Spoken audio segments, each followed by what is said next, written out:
First up, we have Shipping at Inference Speed by Peter Steinberger. And I wanted to share this article to showcase how someone at the bleeding edge of AI is working. And that's what this article is all about. And I say bleeding edge of AI because, as Peter says here, I burned a lot of tokens since his last update. This is a new update. But what he means by that, if you click on this, it goes to a tweet from Thibaut here, who works on Codex at OpenAI. He's not checked, but Peter's probably in the top 10 users of Codex, like in the world. So this is coming from someone who is, again, at the bleeding edge. Now, I say that as a disclaimer because don't compare yourself to this, because admittedly, after reading this article, I was like, oh shit, I am so far behind. I am not utilizing this. But again, you're comparing yourself to someone that is like the top 10 user in the world. Unless that's what you're trying to be, like don't compare yourself to this.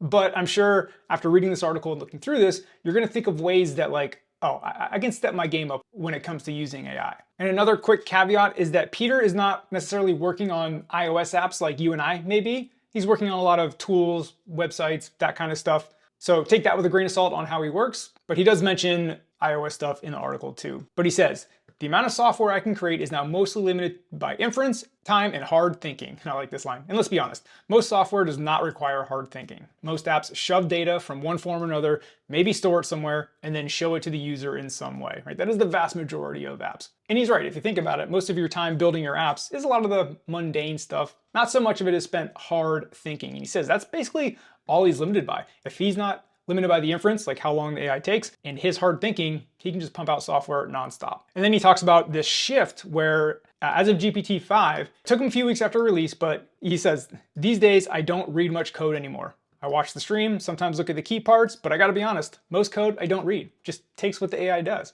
Now he says, I know where the components are, how things are structured, right? The overall design system. So like the big picture he gets a grasp on, but he doesn't like read the code individually. As long as it works, good to go. Now, if you're like me, that's kind of scary, but I'm also like, in my work, again, remember, that's why I said he's working on, websites, internal tools, that kind of stuff, not necessarily iOS apps like we are. So that concept is scary to me, but we're all working in different areas. For example, myself, my apps pretty much require iOS 26 and above. So I am living in the land of liquid glass, iOS 26 APIs, foundation models, AlarmKit is what I was just working on recently.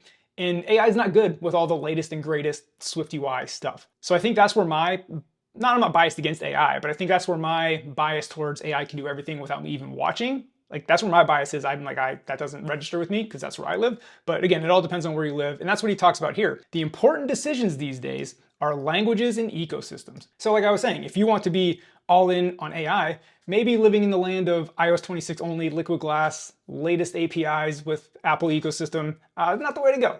So he says, my go-to languages are TypeScript for web stuff, Go for CLIs, and Swift if it needs to use macOS stuff or has a UI. And I'm assuming he's still probably working in like AppKit. He's probably not on like the bleeding edge of SwiftUI, is my assumption. But like he says here, Go wasn't something he even gave the slightest thought to, but eventually played around and found that agents are really great at writing it. So that's the key point, like you said. The most important decision, which language and ecosystem to work with. Again, if you want to be super productive with AI. Folks building Mac or iOS stuff, you don't need Xcode much anymore. I don't even use Xcode project files. Swift's built infra is good enough for most of the things these days. Codex knows how to run iOS apps and deal with simulator, no special stuff for MCPs needed. This is the line that made me think like, oh, I don't know what I'm doing. Because of course I'm like, yeah, I got to use Xcode. So this made me want to be like, okay, I need to like look into that and test that out, see if he's right, which I'm sure he is. But this is the line that I was like, okay, that's above my pay grade right there. And this is a long post, so I'll kind of skip to the workflow because he gets kind of in the weeds on Codex versus Opus, a concrete example with his app, but his workflow, I want to point out a couple of things. He's usually working on multiple projects at the same time, between 3 and 8, right? You're just sending agents out left and right. And he does say the context switching can be tiresome. He can really only do that many projects when he's like at home in silence, but still that's a lot of, like you said, that's a lot of things to juggle. But to clear that up, he usually focuses on one big project and has a couple satellites project, chugging along. And that kind of makes sense, where most of your focus is on the main thing and then you got some side things going on. But again, the whole point of sharing this isn't to say mimic this workflow, it's just to show you an example of how someone, again, working at the bleeding edge of AI, like how they're doing it. And maybe you can take some cues from them if you like. He does talk about how he builds linearly. Like he doesn't have a system where you just, here's the whole idea and go just deliver the whole finished product, finished feature. He likes to build iteratively and linearly with AI, play with it, touch it, feel it, and then evolve it from there. And he also talks about he basically just commits right to main. He finds that simpler rather than keeping different states of different projects, right? You have different branches on this project, a couple branches on that project. Like that's like too much. He just builds linearly and commits right to main. And then the obvious caveat before the comments, like he usually works alone. If you're on a bigger team, obviously you can't do that. But for your indie apps, it might be something to pick up on. And then just a couple more things. He talks about the prompts, because this is where I am. I'm right here. He says, I used to write long, elaborate prompts with voice dictation. I don't do voice dictation, but I am very descriptive in my prompts and trying to cover all bases and everything. I write very long prompts. Now he says he writes very short prompts, adds images, things like he'll post a clipped image of UI component, fix padding or redesign, and that's all he does. And he says it usually works out well for him. So I might try to experiment with maybe not being so specific with my prompts. And then he goes on into his like tooling and infrastructure. And again, it's a very, very long article, but I wanted to share, it's an example of someone who will really make you feel like you aren't doing anything with AI. But again, don't fall into that trap, again, unless you're trying to be top 10 in the world, because this is like the bleeding edge. But I do believe this will inspire you to be like, oh, I need to up my game a little bit, and maybe you can take a couple cues from this article to improve your AI game. Moving on, we have What's New in Swift December 2025 edition. And I'm not necessarily sharing this for what's in this article. We'll talk about that in a little bit, but more so, I want you to know that this blog series from the official Swift blog exists. They did one in October. They did a What's New in Swift in October. They skipped November for some reason, at least I couldn't find it, and then here they are back with December. But this is going to be a great resource if they keep up with it. Hopefully they do, just to stay up to date from the official source. And it's usually like official articles, official interviews, Swift evolution, that kind of stuff.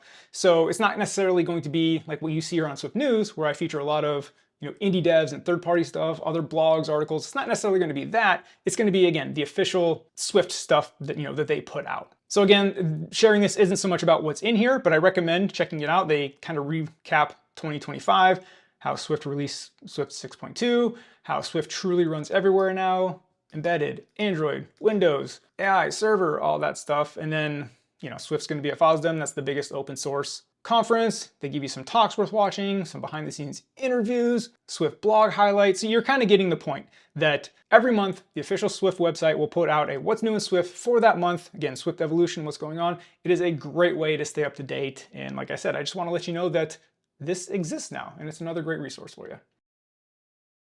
And a quick note, if you want to go deeper into Swift and SwiftUI with me and build complete apps, I offer full courses at seanallen.teachable.com. You can also get my source code for all my tutorials, all my courses for maybe you don't want to watch the videos, you just want the code. And I offer consulting calls where we can talk about anything Swift, SwiftUI, career, code reviews, product, AI, content creation, anything you want. All that, again, is at seanallen.teachable.com. Moving on, I'll let you read the title, right?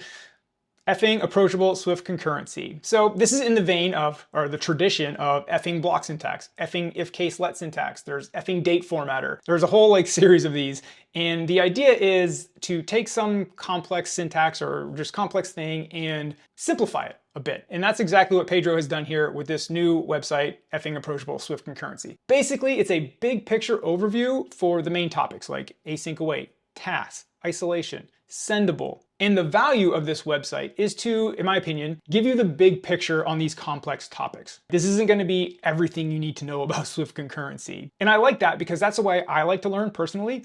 If I'm going to go deep into async await or deep into sendable, I'm going to want to know the big picture of what is sendable trying to accomplish? How do you actually make something sendable? Just give me the big picture. And then when it comes time to really learn it, then let me dive into the weeds, because I feel like once I have the big picture concept in my brain, diving into the weeds is a lot easier and I'm going to understand things more. That's what this website does, again, in my opinion, is give you that big picture for the things like async await and explains it very simply. Most of what apps do is wait. You fetch data from a server, you wait for the response. You read file from a disk, you wait for the bytes. You query a database, you wait for the results. And it talks about how in the old system, you did that with callbacks and delegates, but now we have async await. So it breaks things down, and later in the article too, I'll show you down here, it'll show you the old way things were done, the old world, right, where we use threads, Grand Central Dispatch, Operation Queue, Combine, and it talks about the trade-offs, the problem with data races, and how Swift concurrency solves that problem. Again, it's a great big picture overview of Swift concurrency so that you can go into the weeds. So another great resource, because Swift concurrency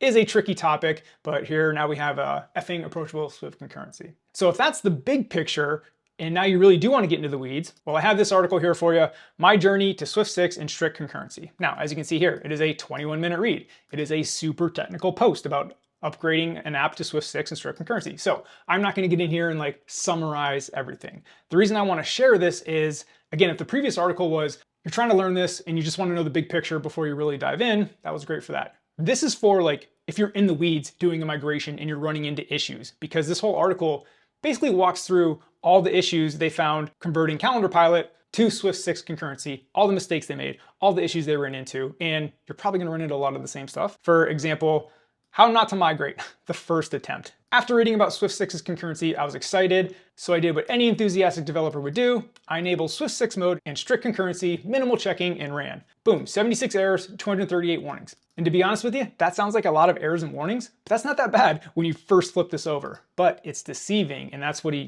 gets into here, is the problem wasn't just the number of errors, it's how fixing one of them causes a cascade effect through the whole code base. So it's like when you add main actor to the calendar engine, ensuring all of his codes runs on the main thread, well now every class that calls that needs to handle the fact that it's async, and then now you fix that, and then something else now throws an error. It really just cascades and everything's like a spider web. So he recommends like a more systematic approach, which I definitely do as well. You want to take this piece by piece if you have even a remotely large code base. But again, that's what this article is. He's going to go into the weeds on all the headaches, all the issues he ran into, how he fixed them. And like I said, if you're doing this, you're probably running into a lot of the same things. So again, if you want the big picture on Swift concurrency, go to the previous article. If you're really in the weeds, you want to dive deep and you're just running into errors you can't seem to find the solution to, or you're looking for a better approach to do your migration, this is the article for you.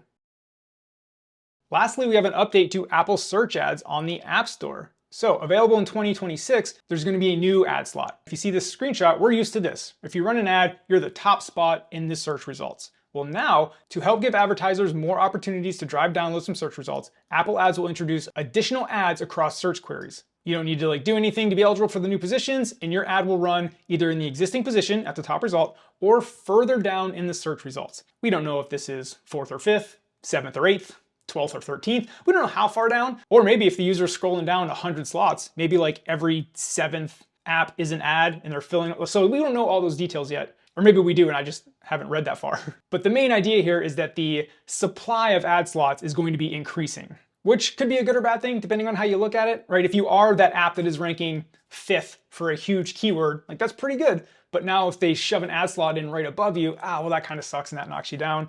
But on the flip side of that, if you're trying to show up for a very competitive keyword, well, now you have multiple chances to get in that ad slots. And then in theory, the more ad slots there are, you're increasing the supply. As long as demand doesn't increase equally to match that supply, the price should come down. So in theory, the lower you are, like the cheaper those ad slots are. But all this remains to be seen because this comes out in 2026, which is a couple days from now. And I'm sure once this is out, there's going to be plenty of people running all kinds of experiments. And I'm sure there'll be tons of blog posts like sharing their results and giving best practices. But at the end of the day, more ads are going to show up as users are scrolling their search results on the App Store. That wraps it up for this episode of Swift News. We'll see you in the next one.